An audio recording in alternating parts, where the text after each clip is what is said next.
Hi, hello. This is Joe Angelo Magsino, ang iyong kaibigan para sa Extrang Kita Tips gamit ang internet. Nung nakaraan po ay tinalakay natin ang online teaching at ang benefits nito sa iyo.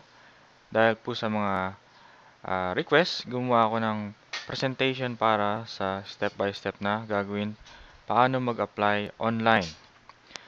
Una, pwede kayong pumunta sa mismong website rarejob.com.ph.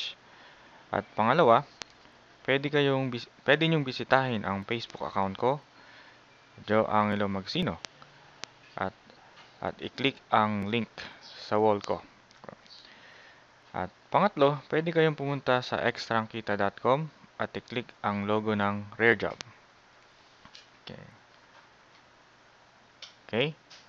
Then, mapupunta kayo sa ganitong page. Nakalagay, Basic Information. Then, i-fill out nyo po. Then, i-click Submit Application. Okay.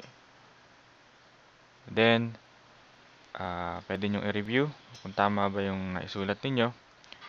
Then, click on Submit. Then, punta kayo sa email nyo para makita ang message. Okay. Then, click nyo para mabuksan and para makita ang laman. Then, click nyo again. Click here to activate your account. Tapos, i-fill out nyo yung mga information, tutor nickname, name sa Skype. Then, fill out nyo lang. Okay, sagutin nyo lang yung mga questionnaires. Are you currently employed? Yes or no? Do you have any experience in teaching? Yes or no? Then click on agree. Click on proceed with the application process. Then yun na. Meron na kayong makapunta na kayo sa English Proficiency Test. Click take the test. Meron kayong 10 beses para makapasa.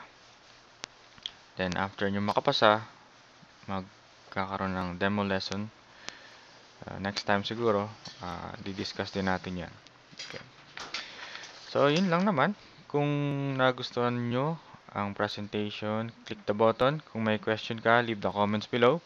Pwede mo rin i-share yung content na to para makatulong ka sa iba. And again, ako po si Joe Angelo Magsino, ang iyong kaibigan. Nagsasabi kung may pangarap ka na gusto mong maabot, all you need to do is to take massive action starting from now. Okay? To God be the glory. God bless.